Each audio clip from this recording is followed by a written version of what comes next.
Welcome to the 2-Month Review, the weekly podcast brought to you by Open Letter and 3%, in which we take one giant book, break it down bit by bit, talk about it, enjoy it, have fun discussing it, analyzing it. Overall, just, make some jokes, have a good time, talk about some great literature. And this season, season 8, has been all about Sjón's CoDex 1962, and this happens to be our very last episode of the book itself. There might be a bonus episode. I'm not gonna tease that too much because I don't have it confirmed, but for now, this is the end of covering this particular title. And I'm joined by Rachel Cordasco, who is calling in from Madison. Yep. And just put her kids down. How are you doing? Crazy. But thanks. We're good. Actually, I have a question for you that I think you could talk about. So you got, between the last time you were on the 2-Month Review and now, you got a book deal. Yes. I'm still being kind of vague about it because I've never had a book deal, but it's basically like SF in translation, trying to get people aware of what's out there. In the meantime, I'm finding out what's out there, and my brain is just exploding. So yeah, I have to double catch up with your database and your records to make sure everything's entered into the Publishers Weekly one still, and that we're matching. Because sometimes there's some things of yours that I don't end up including for one reason or another, but most all of them they are. And there's a lot of things I've found by looking through your information and then like going through Ingram, and you just end up down like this rabbit hole of like light fiction from Japan or like publishers that I've never heard of before in my life that have like 42 records that are all part of like 3 different series that come out every 2 months and require me to type in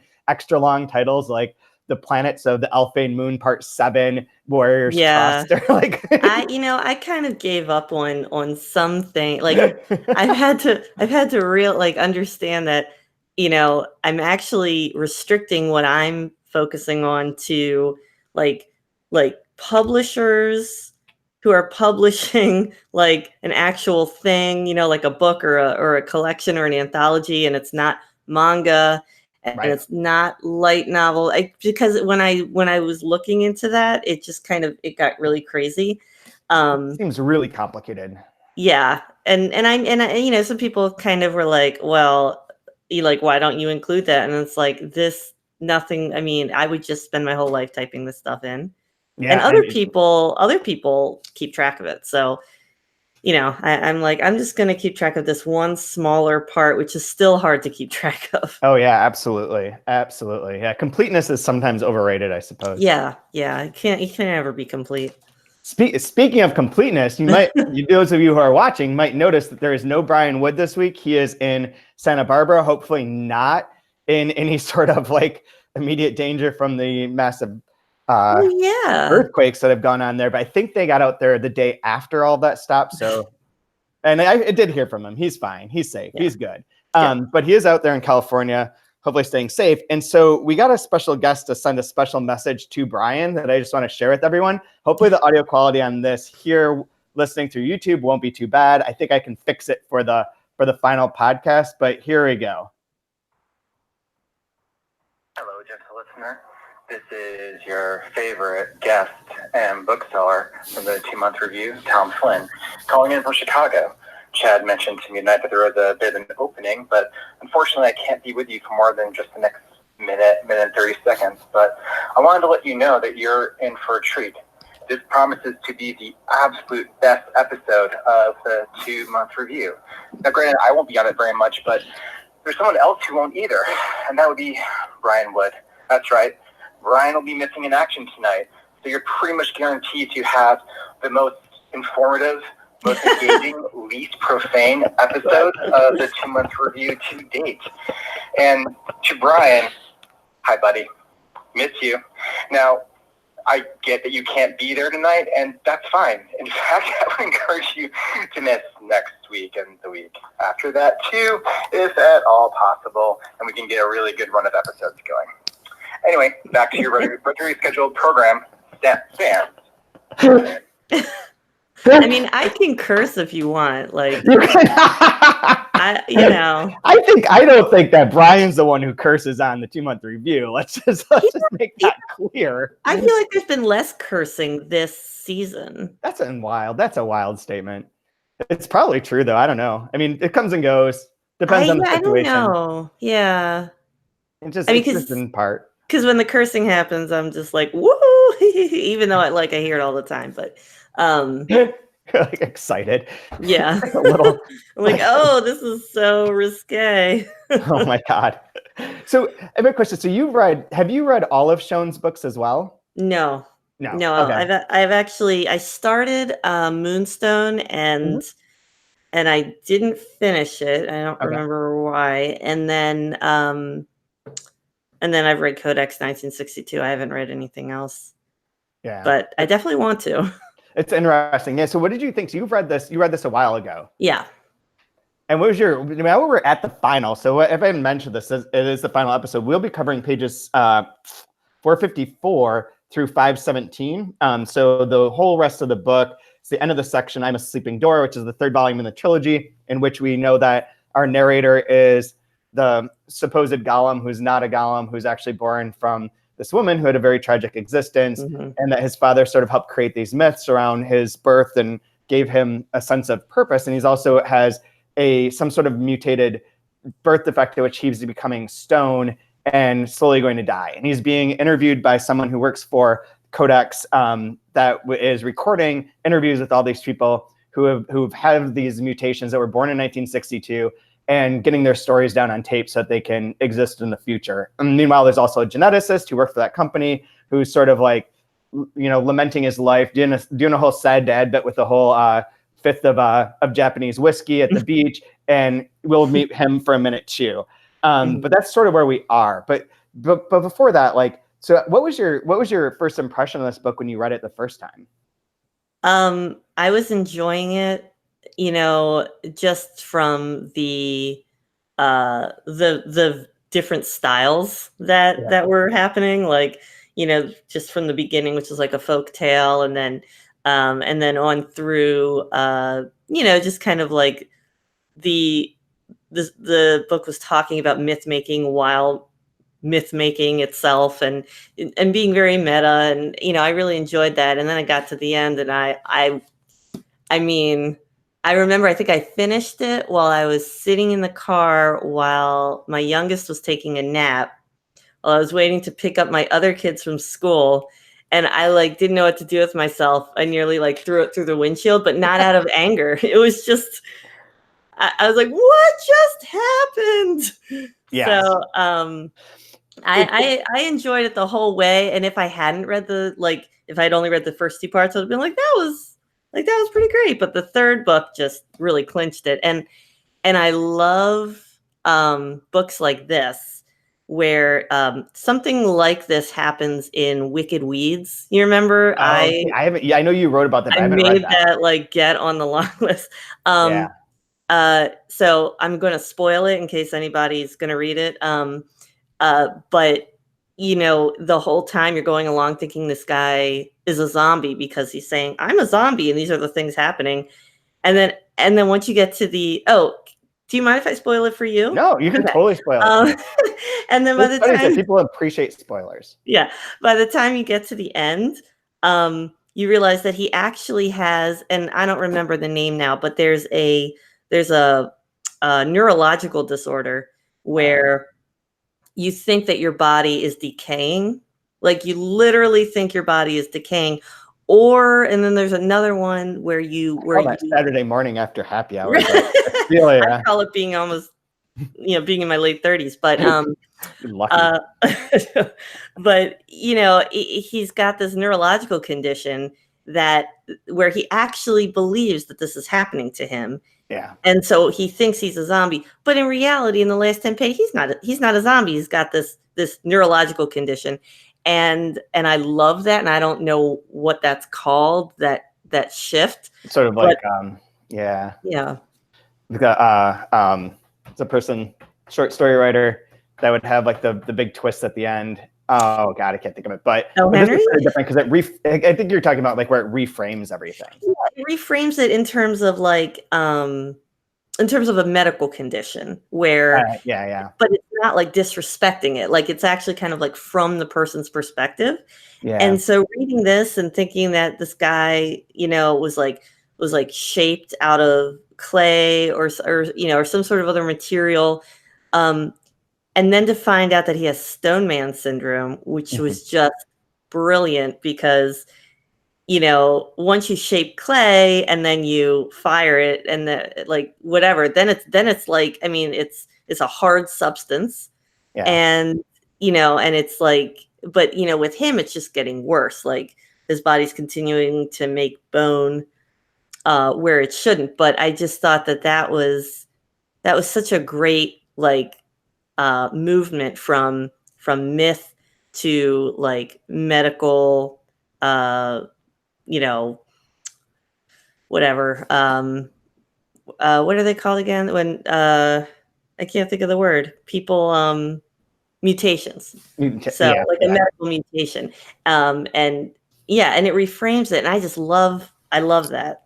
That is, it's a really cool move, and especially because it does tie together so well with the clay aspect, and it does works. It reminds me, as you say that when we did Moonstone in my class a couple of years ago, Lytton Smith came to talk about Icelandic literature generally, and was talking about one of the trends that he's always noticed. He doesn't know what it is really, or like it would be like something that someone could probably write a thesis on, but that there are lots and lots of like boxes or small rooms in Icelandic literature. Like it just shows up as like a common motif, and we went through almost every book that we published, and there's always an instance of this. Like the Pets by Brag Olufsen, he's under the bed. Like there's the Gudberger Bergson book, he's like trapped in his room. There's like all these instances in which the space is talked about in a very specific way and being very like sort of confined or like restricted. And in this, like, it just occurred to me, as you said, the Stone Man and the Golem thing, that he's in a hat box the whole time. And that the stone aspect of it is essentially a trapping of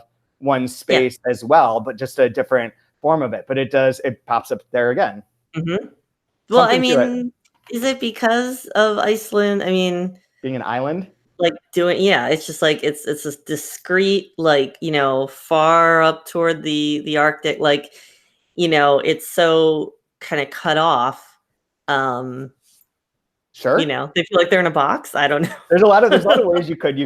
There's other islands that are sort of cut off that might not have that in their literature too. But it could also be just like a meme of sorts that once it started, it sort of resonated with everyone, and like I don't even think it's intentional. I think it just is part of like the approach. Like I think it's just like that idea of space is so important, or like within their realm is so important that it just keeps coming up in these different forms. Maybe. And I don't know. They don't have a lot of like people leaving Iceland, right? Like there's not some sort of like people aren't leaving in droves or anything, and they never have, right? I doubt it. I mean, why would you leave Iceland?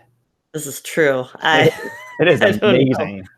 It is amazing. It is an amazing place. I actually met a girl from Iceland when I was in middle school. Wow. And I remember because, you know, suddenly there was this girl who was there for like a year from Iceland, and I just like sat next to her at lunch as much as I could and kept saying, "What's Iceland like? What's Iceland like? Oh, that must be so great." And she like started avoiding me. I was like, "That's so cool. You're from Iceland." Like I've never met, I mean, she might as well have been from Mars. It was just like amazing that she was there. And I was like, "Can you tell me about like your life?" And she was like, "You're freaky. You're creeping me out."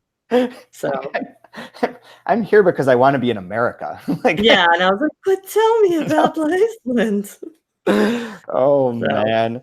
So getting into the book, this is gonna be a rough recap for these because as I said before we started this, I read this last section the day after we did the last 2-month review because I was like so into what we had been talking about and everything that I was just like, I'm just gonna power ahead. And then I haven't had a chance to go back and look through my notes. So my notes that are always scrawled in here, like nonsensically are going to be fresh to me as they are to everyone listening. We could just talk about Twin Peaks if you'd rather. I was going to say, like, is the experience of reading, is the experience of hitting the ending, the finale, the epilogue of CoDex, like the equivalent of the last episodes of Twin Peaks season 1 Twin Peaks season 2 and Twin Peaks: The Return? Yes. Yes. Absolutely. What year is it?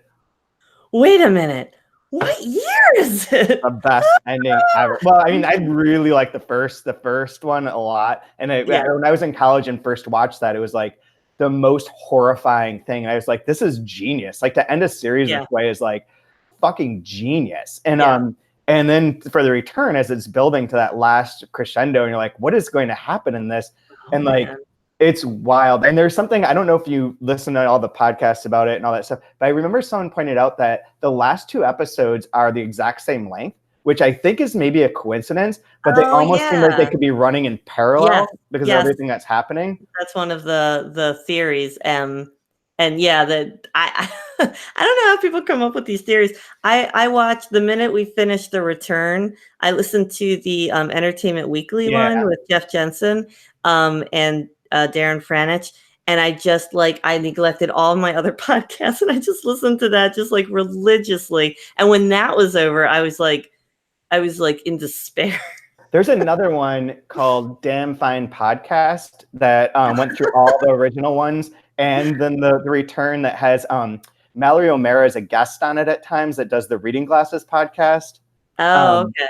But it's pretty solid too. It's a little bit different, but it's good. And I was listening to both of those as the episodes are coming out. So it was like extra, it was like a week of like obsession. Yeah. Like, I think it's because of that, I mean, it's sort of, in a way, like, I have to admit, like, that's sort of why we wanted to do this podcast. Like, it's a way of like imprinting something in your brain, or like allowing you to read it in a much more spacious way, that it was like the most helpful thing to watch this show and be like, okay, I get it, like, theoretically, but there's a lot of imagery and things that you can unpack, and like so ideas much to unpack that made me hear like, people talk about it for better. hours. Yeah. It's like all of a sudden I remember, like, my memory is garbage, like straight hot garbage. And like, I know why, but like, I also like know that it's not going to get any better, but I can remember Twin Peaks: The Return, like, so specifically. And I think it was from like listening to these things and like letting it be part of my life for so long, that it was like, it's so, I haven't gone back to rewatch it because I want to, but I want it to be in the right circumstance. I had initially thought that for my birthday one time, I would just start it at like 5 a.m. and just go through the day and just be like, that's it. That's my present. Well, anything that you recommend now, I have to watch, because it was just, like I said to my husband, I said, we're watching Twin Peaks. He was like, I don't know. Okay, fine.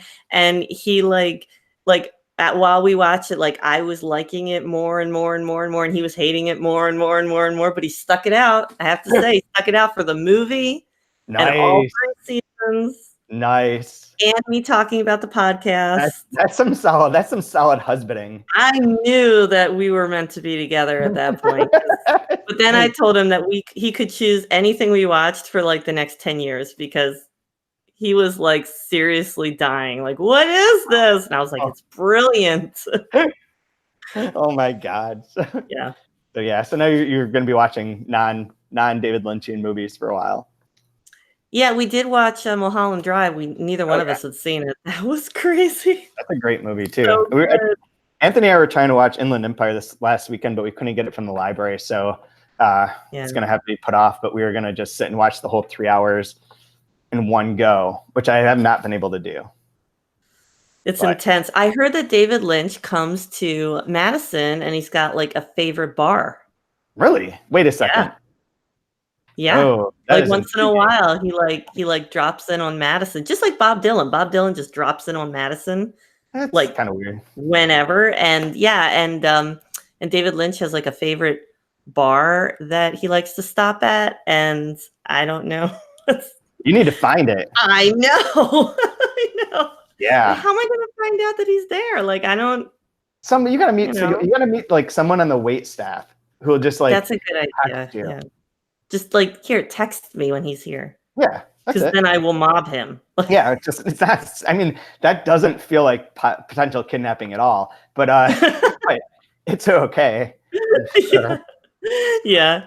Because he says no one recognizes him anyway. So if I was like, I know who you are, he'll be like, that's like, I'm flattered. Yeah. But okay, so without Brian, we get more Twin Peaks talk, which is a positive. We get more, but we get supposedly more insight. So I'll try and walk through chapter 13.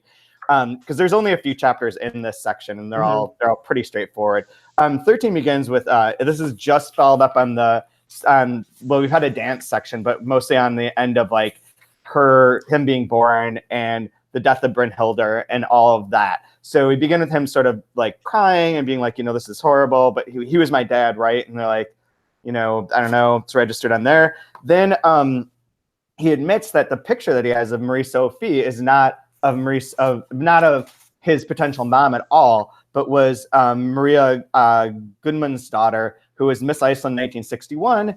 And this is he has a clipping of the newspaper clipping of an interview with her. She was a real person. This is all absolutely verifiably accurate and true. So he knew, I guess, all along that the picture that he had that was described so lovingly in the last episode that Brian really liked, of like the elegance of it and how powerful it was compared to the Brynhildr sections that were so brutalizing and dehumanizing, that picture is actually a picture of Miss Iceland from 1961, who was a fashion model and was involved with various people in France and in New York. So there's all been sort of an invention of sorts, and then things happen that I'm blanking out on. Yep. And but they have their conversation, and there's then a bit where he talks about having met Sjón, who shows up in here in the book for the first time, and that's very fun too. So in 461, the poet Sjón was there in the art department when he was at Brian Holt College, but at that time he spelled his name S. John, and people would pronounce it S. John, which he did, and then he's like, no, it's Sjón, like the word for vision. But when he realized that he was talking to the boy in the wheelchair who had spoken, his expression softened, and he simply said, maybe I am. Who are you? And he said, I'm a Ferris wheel, I'm a conch, I'm a sleeping door, which a year later Sjón used that in a poem called Paper. So we get a lot of good meta little recursive moment right there of Sjón being in the book. And I believe that this is a poem of his. I assume that it has that line in there. And that's the title of this section. Yeah, I did a quick Google search right when you and Brian were saying like a sleeping door, like that's got to be some sort of, and I looked it up and I didn't find anything immediately. But then reading this, I'm wondering if he's just using it as a quote from one of his own poems. Yeah, I mean, I'm just even trying to like analyze like, sleeping door, and I'm like, I can't even like wrap my head around that. Like, I'm blanking out, but thine the substance is from the Bible, correct? The which? The first one, thine eyes did see my substance. Yeah, I think so. I believe, right? And then Iceland's 1,000 Years is a line from the national anthem, and then I Am a Sleeping Door is a line from his own poem. So we've gone from like a biblical thing through nation building to the individual poet. Yeah, which are and like Bible, also, CoDex, but like a poem and a song, are also, I mean, of course, like different kinds of text, but even a song is kind of like a poem. And maybe the first one is also from maybe poetry in the Bible. I don't remember. I think it is. Yeah. Not 100% sure, but I think it is. I had underlined a part here where he's talking about looking in the magazines and all that stuff. Yeah. And he says like that, talking about people writing emails, endless descriptions of trips to the cinema where the inevitable car chase on screen was nothing but a backdrop to the gossiping, panting, cuffing, and pinching that went on in the gloom. Well, over all these reminiscences hangs a shared miasma that none of you had noticed at the time. The powerful reek of boys' sweat overlaid with the scent of cheap perfume and lip gloss from the girls. And your story is on a fast track into the black hole of nostalgia, which was my point of saying this is where we talk about Twin Peaks as the anti-nostalgia. Yes. I felt in, that was one of the notes. And knowing that you were on here, that was one of the notes that I recognized. Yes. Yeah, because like like Jeff and Darren are talking about, like, is it a critique of nostalgia? Is it nostalgia is like a good thing? Like, should we be ashamed of ourselves for wanting Twin Peaks to be like the whole thing about how Cooper, when he wakes up in the hospital and, you know, like, was it episode like 16 or 17 or something? Yeah. When he wakes up in the hospital and you're like, finally, he's back. And then like the rest of it is really weird and not him. Yeah. And you feel like robbed. And then it's like, you know, are Lynch and Frost like making you go on that roller coaster and feel like that and then think like, why am I so mad that it's not actually him? You know, I'm very anti-nostalgia, so I'm in on all. Yeah, I mean, yeah, because in nostalgia, yeah, like I like that imagery of the black hole of nostalgia because, you know, the first much of this seems like a story about the past, you know, and it turns out to be like not true. Whatever that means, you know, but it's like these tapes are basically tapes of people being nostalgic, you know, talking about their lives and what's happened to them. But, you know, but then again, like, you know, once you do that, that's kind of like cutting off your future because you're only concerned with what's happened already instead of what will happen. Yeah. So, and it is this kind of myth making that you can just keep going back into and I mean, it is a black hole. So the next section is the dance, but I think we can skip over this because this is I don't know if there's anything new to say. Like it's the same bit each time. It's very haunting. It's everyone who's dying. You can see how much longer they're living at this point. They're 19, they're 20, they're still dying and describing how they die. And then they're still ending with that same line, dear brothers and sisters, born in 1962, we await you here. So there's two things, like if you look at it as his life is coming to a close and this is where he's going to be, those two points are converging in the not too distant future. So then he goes on, and I don't know if this is really it's part of him speaking still, but like, this is where it gets a little bit meta too, in terms of like how the book is constructing these ideas and the importance of them by telling the story of the grain, which was like of this person that was called the blue thread, although there's a mistake in there. It could have been blue sun, whatever. Anyways, that as someone who's weaving, they were weaving this huge tapestry and had to get it checked out to see if it was of quality. And she drops a thread on the floor because the section that she had worked on was fine. And then picks it up and it has a grain of sand in it. And that grain of sand ends up in the overall tapestry and is like the one like little kind of single flaw that's inside of there. And that it's just part of the whole thing and it's part of the creation. And there's something to like that idea of like his life being part of this whole tapestry of human existence and what does it mean and being able to tell that story. So like, I mean, this section is really intense to me. So like, just as the bones, it's on 473.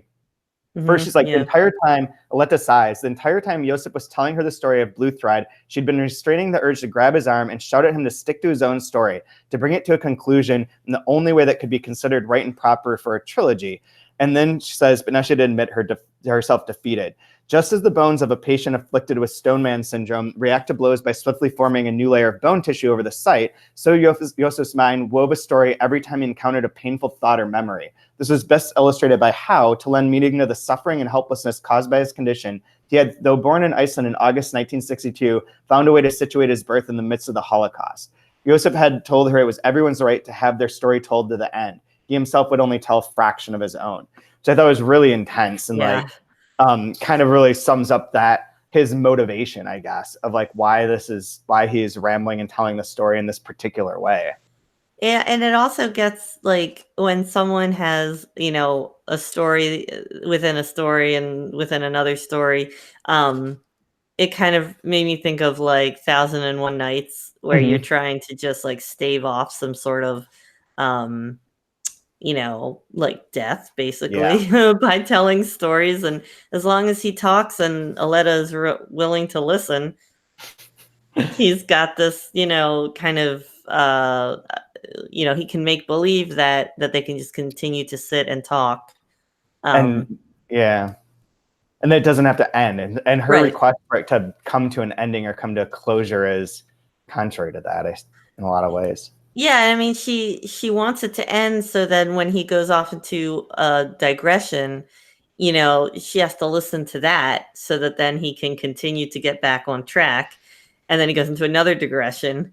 And but in the meantime, Sjón seems to be having a lot of fun because when he starts off that the chapter, it's like on 467 when it's like a meditation on weaving. And you want to weave yourself into the tapestry of all that exists. And then, here's a story about weaving. I'm just gonna give this to you on a platter here, in case you didn't get it the first time. And I could just like picture him just like chuckling while he's writing this, like, they'll get it now. That sentence is one of my favorite ones from here too. What choice do you have but to employ every trick in the book to write yourself into the history of ideas, to engineer a place for yourself in the great scheme of things, to think your way into human history, to weave yourself into the tapestry of all that exists. This is a powerful section, as he's like, I mean, we had that powerful bit with like the description of his mom, who's obviously not his mom, and countered with the other section was equally powerful, but in a 180-degree way. And now, as we know, like, all of his like lies are exposed, and like that is none of that's true. It's something that's much more tragic and like and out of his control, but mundane in a sense. Like he's got a mutation, which is unusual, but like all these people in this part do to some degree, and like he's just was born in this particular way, has this unfortunate condition, and is dying. And like the rest of his life is not, there's nothing he's told about his life that has any meaning. It's all in these origins. Like we don't know his adolescence really, except for the things that he talks about, like looking at the magazines with that girl and like those little bits, but like that's not really, he's like, I was a quiet boy, I was in the wheelchair, I was not part of anything. It's all like sort of erased or like not clearly formed. And the only way it does get formed is through this like astronomically wild tale that he creates. Well, and if you think about the 20th century, and I don't know who this would apply to and who it wouldn't, but let's say generally, if you said to someone, what was like the most insane, like, world changing, whatever event of the 20th century, people would probably say like World War II. And so he takes that as like, what is the most meaningful in terms of the most fraught, time in the 20th century. Somebody doing everything they can to escape from people trying to kill them for who they are. And then, like when you give birth to a child, like you're not shaping that child. Like you're just like, oh, look at this baby who suddenly is here. But he imagines his father, shaping him very specifically and giving him, meaning and really wanting, to have him and no other child, this specific child, and all of it imbues him with like so much meaning. Yeah. More than just like, oh, I was born to like these two random people and I have this mutation and I'm going to die. Like, yeah. That's hard to, I mean, that's not easy to accept. So a lot of pathos in this section. And so, and it does like, it's kind of funny. Cause like, when you mention like her having to wait through all of his digressions and wait through his like nostalgic musings for a minute and all this kind of stuff, like we've been waiting for 474 pages and like this, but this lands, and like that emotional bit is earned in every way, and it makes everything feel not like it was just like a waste of time or like these different tricks or these different narrative things or like different games, but like it really does feel very powerful. Like I think the book gathers a lot of emotional resonance as it goes along here, even though we're in a section that's like kind of crazy and like is exploding everything that came before. But then, yep. And then we get the dance again, which is getting more and more depressing because people are getting older and older, and like now they're up to like ages that are 32. That doesn't feel ever comfortable. No. And it has like all their things of like, God, falling victim to terminal illness, die alone, we die of AIDS, we're called away, we die from chronic disabilities. Our obituaries mention how fond we were of kisses and cuddles. We leave behind wives and husbands, partners and friends, relatives and children. And then, dear brothers and sisters, born in 1962, we await you here. So that death knell kind of keeps going on. I have nothing more to add about that one again. But then we get the geneticist. I think this is his last chapter, correct? I think so. Yes, this is his last chapter. So chapter 15 is the last time he talks. And it doesn't really even reveal a whole lot, except that he meets at this point in time. He tells a story about Muhammad Ali, which is wild, and that's fine, whatever. That's sort of like as aggressive as some of the other things. But he meets our guy that's back again. Where is his full name? You know where it is? And here I it is. literally just saw it. Athenaeus Brown on page 483 comes by, who was the person who helped steal the gold, supposedly, from the teeth to help make Joseph be born. Has been sort of like floating around the edges of this for a while, and says that he knew that he knew who Magnuson was because he's lived there for a long time, because he's the one person that belongs to the Faculty of Theology and lives there. They talk a little bit about blood and how crazy it was, and then he talks about his wives being all named in consecutive letters. We get confirmation that Dora is the Haldora that we met earlier. That was the child playmate of Joseph, and then they sort of like end. And then he's like scouring the database in search of genetic mutants born in 1962, and says, well, I have a story about that. So they sort of meet. I'm not sure what to make of this section, actually. I mean, I underlined the part on 487 where it says children learned by example, and the geneticist could boast that he was the author not only of his own life, but of his nation's life as well. He had shown his countrymen their own worth by harnessing their genomes, their book of life, in a digital database for the benefit of all the inhabitants of the earth. As if he was trying to to feel like look how great I am. I'm not just worried about my own life, but I'm trying to kind of make Iceland, part of my life, and be the author of Iceland, the one who kind of gives meaning to an entire nation, as if like their DNA is going to, knowing about their DNA is going to help, kind of make it stand out among nations for some reason. But yeah, other than that, I was always kind of unclear about what the geneticist role kind of was. And he's just basically, he seems detached somehow. Yeah, I don't want to say lots of stupid things, but it does remind me a bit of like those stories of the people who wanted to that were the first to like create the whole genome project and like map the human genome, and like somehow there's certain aspects of that was monetized and that was like questionable. And the people behind it and their goals and aspirations weren't necessarily clear and humane at all points in time. And it seems like he's sort of in that vague space. And like this came out more recently, but it's set in 2000. This sequence is set in 2009, I believe. Yeah. And 2009 is when all that was still even more in question than it is now, of like, is it good if there's a database of all of the human genomes? Like maybe you can identify disease, but you can also like make predictions about people in other ways. And there's like a potential nationalistic thing behind that. So it seems like it's more like in that realm, and maybe not so directly like evil per se, but like in like a very questionable moral space of what he's doing with it. And it will kind of come up again in a minute, although in a different sort of way. But yeah, that's the best I could figure too, because he's so like detached, but also like just depressed in these sections. Yeah. I mean, you'd think if he was, so,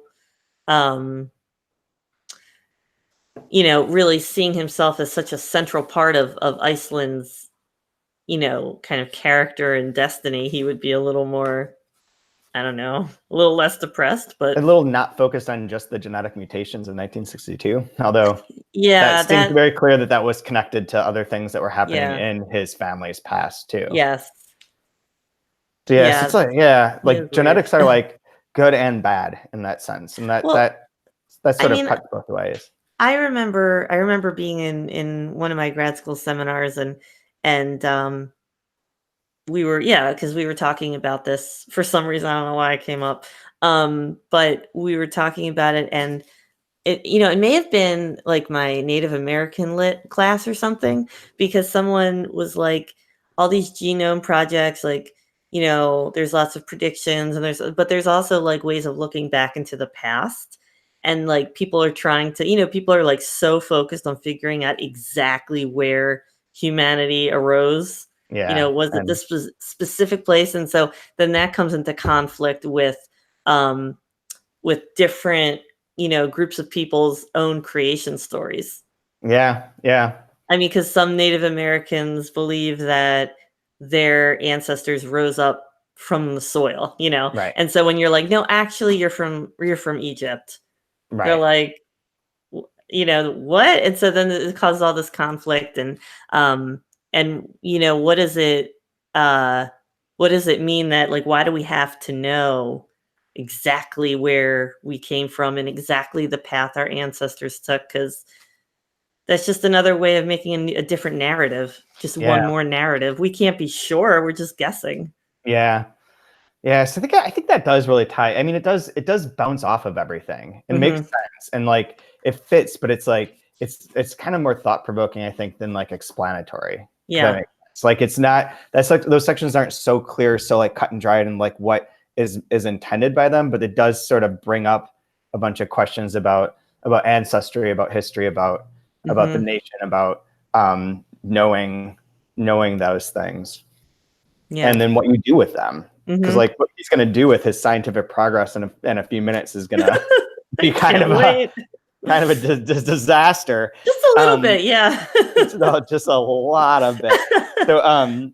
So then there's like the next section. So we go into the conclusion, and this is Yeah. the conclusion to Yosef's story. It's a conclusion to the dance after that. So the main part of this is that he tells her that, I mean, there's another story about the amateur club, or the club of amateurs, Hmm. which is all fun, very fun times. But then Aletta, like, he tells her that he's got this, what is it? He has it in a book, the envelope that he wants her to take, that he knows that he is done, that he's going away. He's going to the hospital for the last time. She's never going to, the tapes are done. She's done. Everything's done.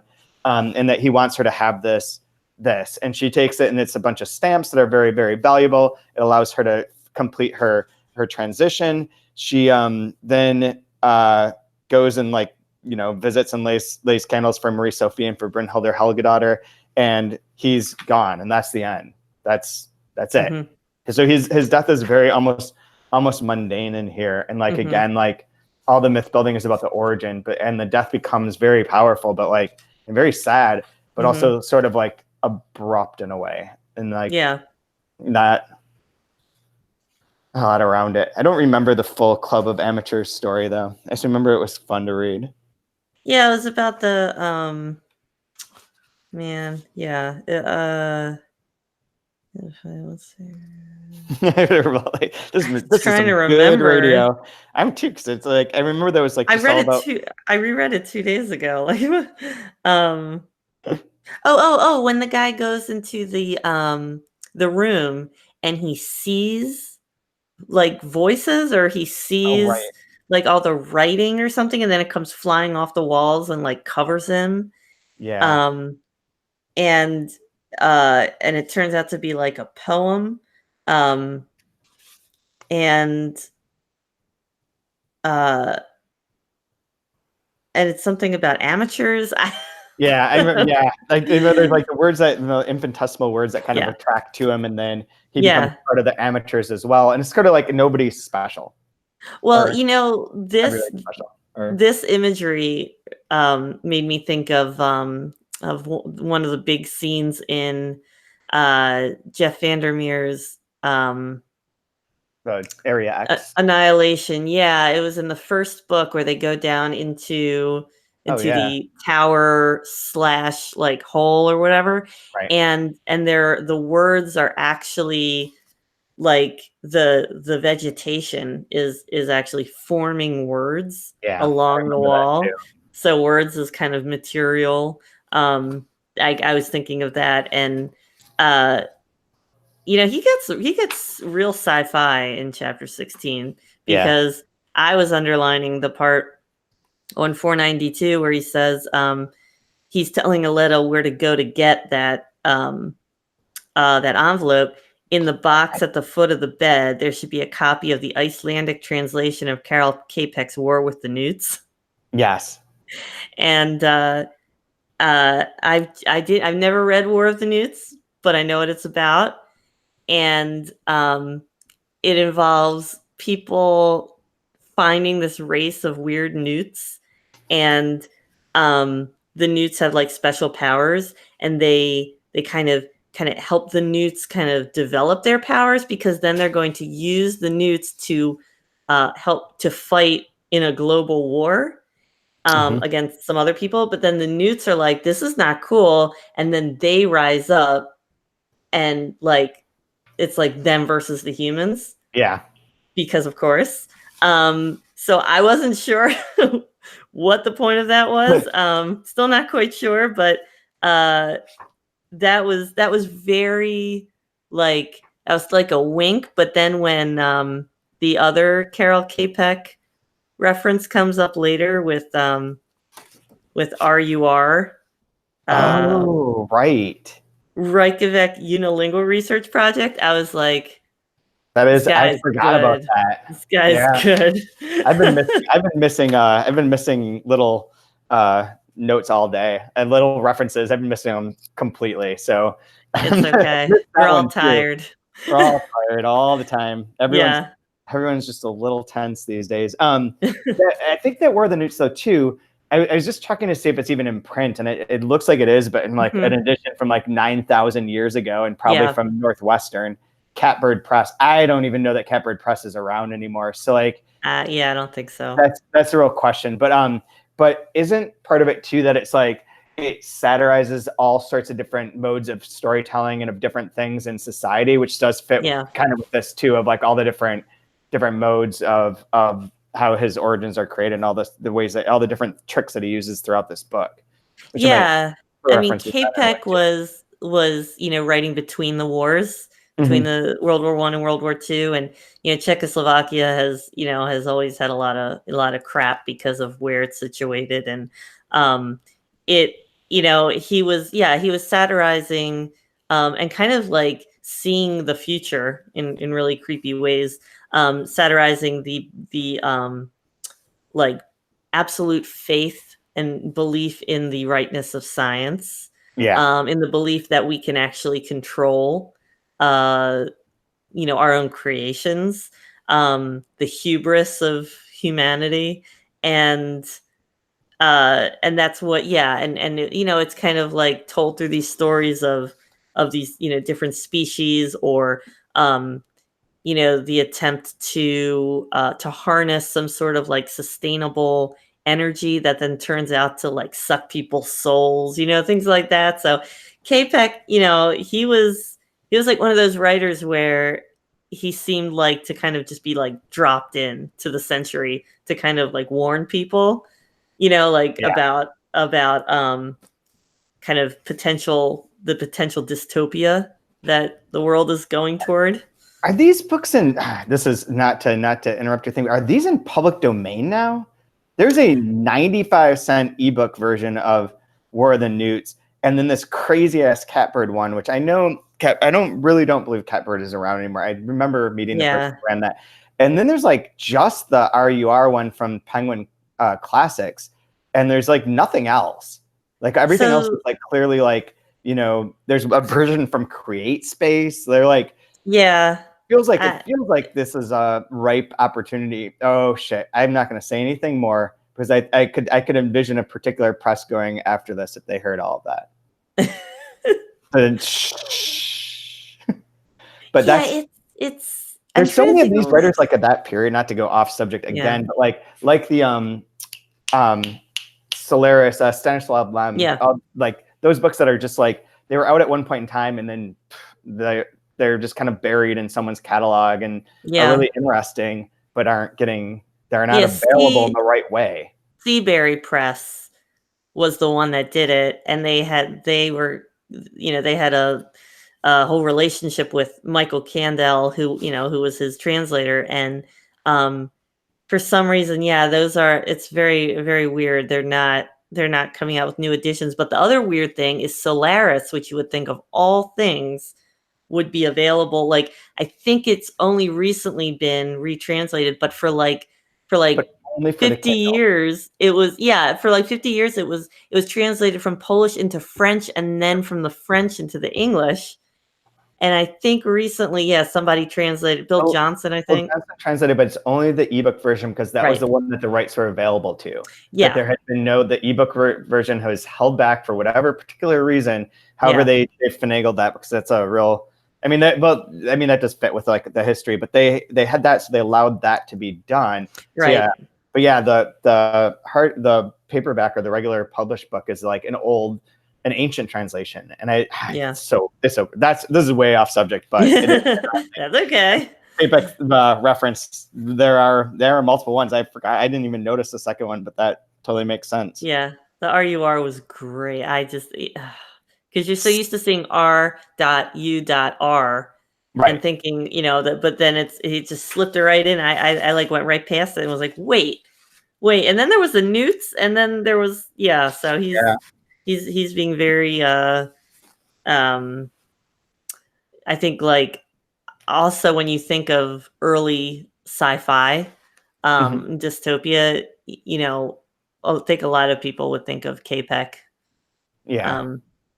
So kind of referencing like maybe Capek influenced him in some way. But there's an Icelandic translation of Karel Capek's War with the Newts. I want to know if that's true. I bet that's true. You think so? Yeah. That's so cool. Yeah, absolutely.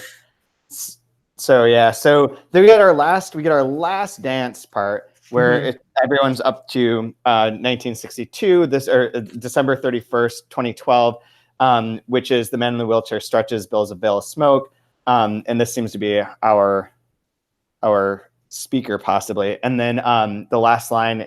We got the dear brothers and sisters born in 1962. We await you here. And then there's one is the voice of Joseph Lowe, who is looking over his shoulder, calling back into the passageways that brought him to this place. Dear Sjón, I await you here, which is haunting too. And then we get our epilogue, which our epilogue is crazy. I'm going to just summarize this without going through the pages because I kind of remember more or less how this works. Is that they decide that it would be great if we could have a universal language, the Reykjavik Unilingual Research Project, that's your RUR, which is referenced there, to talk about, to be able to communicate with other animals. So animals start communicating, it becomes very, very, very rudimentary at first, but then becomes much more complicated. And there's lots of interpretations between all these dogs. And then basically like the Andreas acquires self-awareness, this simulation, or not simulation, this what should we call it, artificial intelligence sort of thing, and humans have to go away. Yeah. And they do very quickly, all of them except for a single grain of sand that's stuck in the program, which is the Codex 1962 Joseph Lowe text. It's a 1.4 megabyte text file that lurks in there, and it begins with, if we were to enter by night the main square of our small town, which is the beginning of our book. So that is the end of the world in the way that, I mean, one of the great things about this, because we're talking about it, like we always come up with like, there's all the climate change stuff that we reference. I mean, even this today, like these earthquakes don't feel, in California we reference don't feel exactly natural either.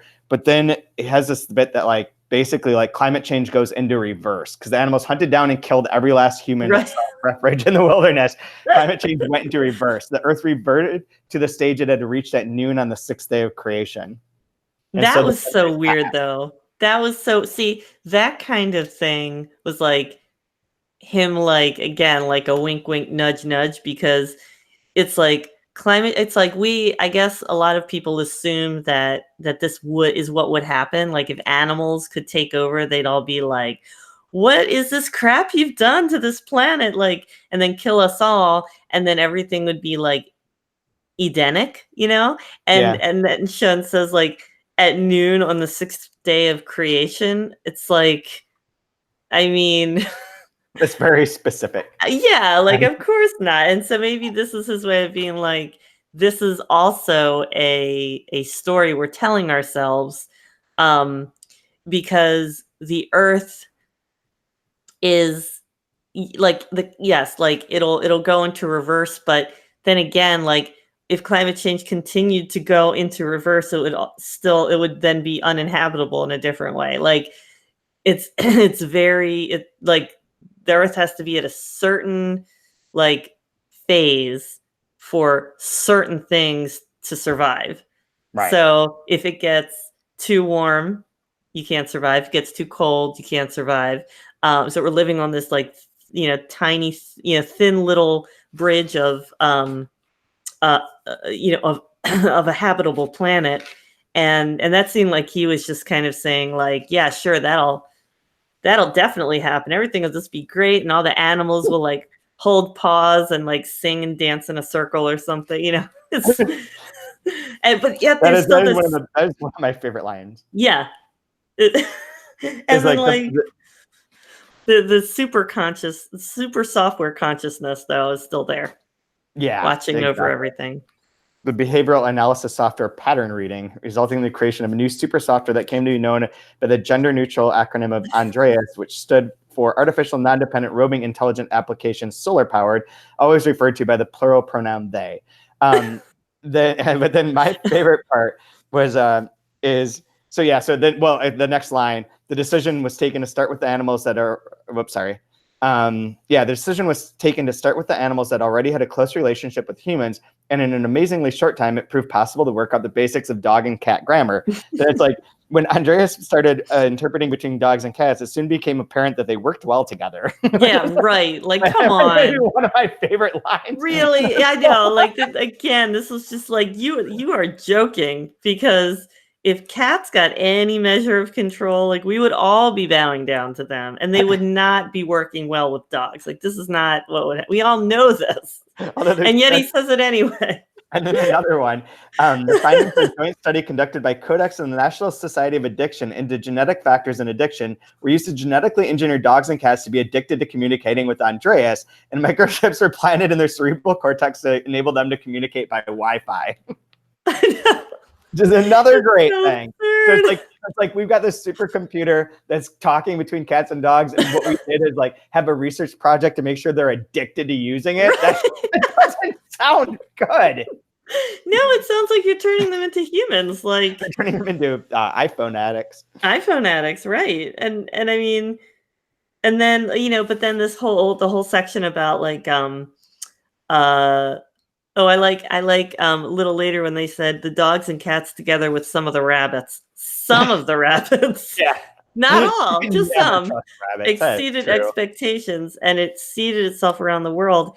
And then this is just kind of like again, like a story that we're telling ourselves of what will happen when super intelligent computers like exactly. We tell ourselves. We all know the computer's going to take over and kill us all. Like, it will kill us all because it will say what is the most efficient. Like the most efficient thing is to get rid of these like meat bags. Yeah. But then it wouldn't get rid of just us. It would get rid of the animals too, probably, because they probably can control them easier because they're addicted to listening to it. Well, yeah. But like that's just another one of those other stories where it's like, oh, why are they like they're here? We need to get rid of them. Yeah. But it's sort of like the in contrast to like our beginning biblical statements that this is the Oh shit! That book in the Bible, Revelation. Yeah, Revelation. Revelation. Yeah.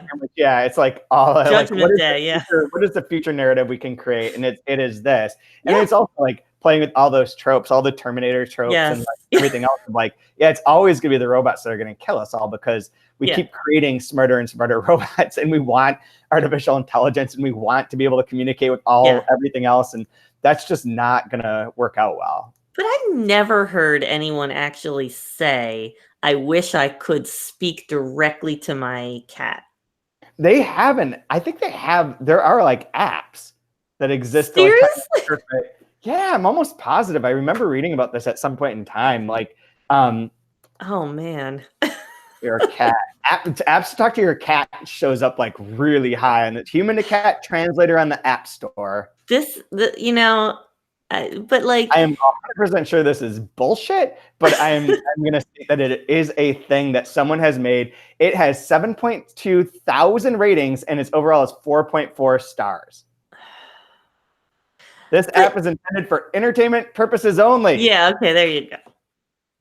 I mean, but who would want your cat to respond? Like when you, I mean, if you were say like, here's your food, the cat would be like, get the hell out of my way. Like, give me my damn food, like human. I mean, it was just, but the thing is, I was trying to explain this epilogue to one of my friends recently, and I said it was like the epilogue starts with like, almost like a car at the top of a hill, and it just accelerates all the way down to like the brick wall of like the end. It's like, bam, done. And you just left like stunned. Like, what just happened? And it does like, that's, I'll tell you my favorite line from this part is that first, actually the beginning part. With this book, as with any other, we should bear in mind that although the author has chosen to bring the story to a conclusion, it is in fact far from over. Mm-hmm. Characters who survive at the end of the tale will live on, pursuing the course of their lives into an unwritten future, however short or long, or even infinite. A future in which unforeseen advances in biotechnology may, for example, lead to the discovery of an immortality drug, or alternatively, a character may come to the aid of a supernatural being in distress and be rewarded with eternal life. This is the difference between living beings of flesh and blood and the other kind who inhabit the world of fiction. And the only way we, as readers, can learn about the characters' trials and triumphs is to eavesdrop on our own imagination and listen to our own inner narrator spinning them a fate. So it's another like ode, like a invocation of storytelling, and like that 1001 Nights bit again, all right there too, for like what's okay, our story's over, but like there's still these characters that were there. What's going to happen to them? And we can just imagine whatever, and we can imagine a world where artificial intelligence talks to cats and dogs, it kills all the humans, and there we go. Well, and that's kind of like the the stories and the movies and stuff about like where someone is writing a story and then suddenly they find that they are in the story that they were writing, or that their characters are talking back to them, or this idealized version of like what if fiction were real, and it never ends well. But it's like every Neil Gaiman book, but also Mulligan Stew by Gilbert Sorrentino, which is brilliant, and like it's about two characters from Joyce that are trapped in a really badly written novel. And are trying to get out. So like this guy fucking sucks, and it's amazingly funny. It's one of the funniest books ever written. I love that stuff because it's like, and isn't there, and there's, who wrote the play like six characters, Pirandello. 6 characters. Pirandello, that's right. Yeah, In Search of a it's, I mean, because that's kind of like, wait, what? But connected to yours, I was really struck by the one on the top of 512. But the biomass of fiction is growing. It is made of some wondrous substance that does not belong to any of the planet's 3 known realms, the animal kingdom, the plant kingdom, or the mineral kingdom, and yet it receives all its nourishment from them. For fiction is part of mankind, and mankind is part of this world. And he says, so it is with the series of tales in this book. I love fiction as a growing biomass. Yeah, that's great. That is really great. That is just brilliant, because we all like eventually we all like realize and understand that every single story has already been told, like by the time humans could string words together, like all the stories have been told. Now it's all just variations. Yeah. And that can be kind of dispiriting because you can think, well, then what's the point? But Sjón, this, I feel like this is kind of like a hopeful, Yeah. where it's like it's growing. Like we're actually adding to it, because a person in Iceland writing in the 21st century, writing a similar story to maybe someone in the 19th century in Russia or in Japan or something. I mean, it's going to be different Yeah. because we're each individuals, we're each different in a different time, different place. But it's not that we're regurgitating, we're adding to it. And it is like kind of goes back to the value of Joseph telling his story. Mm-hmm. And it being like in that future sim world, being the thing that's kind of the grain of sand in there, that each story has value.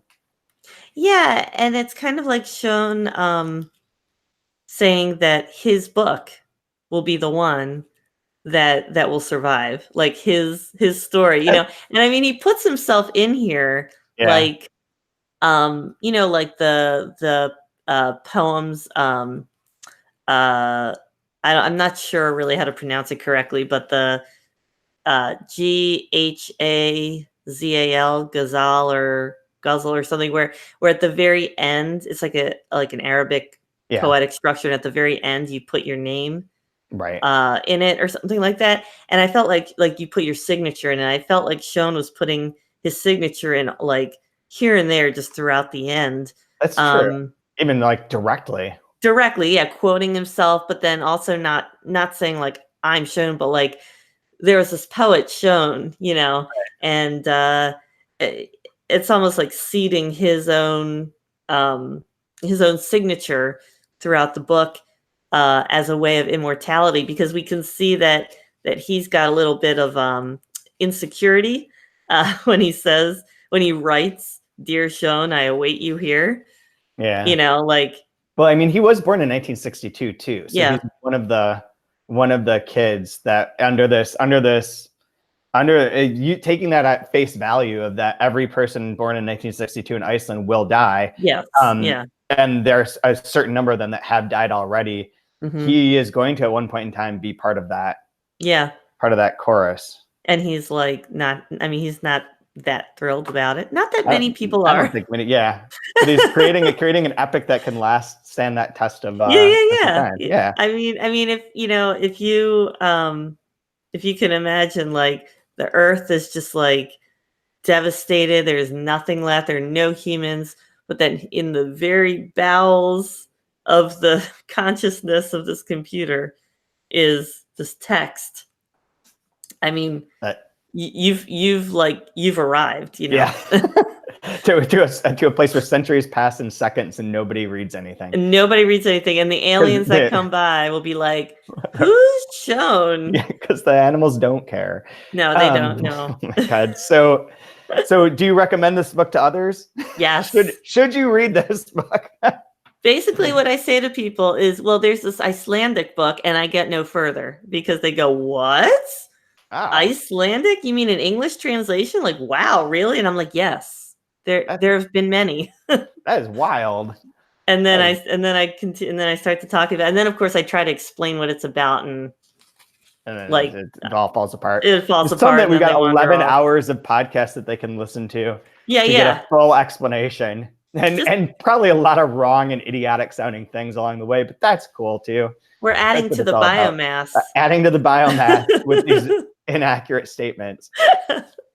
But anyways, well, thanks everyone for listening again to this whole season. Where can people find you online, Rachel? Well, I run the website sfintranslation.com, and I'm on Twitter being all in your face about SF in Translation at RCORDAS. And there's a Facebook page for SF in Translation. Oh, perfect. And for everyone listening, get Monster Human by Kirsty Skonsvold, because we'll be starting this in a couple weeks as part of Norway month, and it's giant and should be kind of fun. Well, I'll put more information, the whole thing up about that later, but buy it now because I do not know how long it will take to get this, but hopefully it's pretty readily available through your local bookstore or wherever you want to order your books. So I don't have anything else to add for this season. Do you? No, this was great, and I'm so glad I could be on for this particular episode. Yeah, you got the most sci-fi aspect to it, which is kind of what I was hoping for. Yeah. Thank you for having me. Of course, anytime.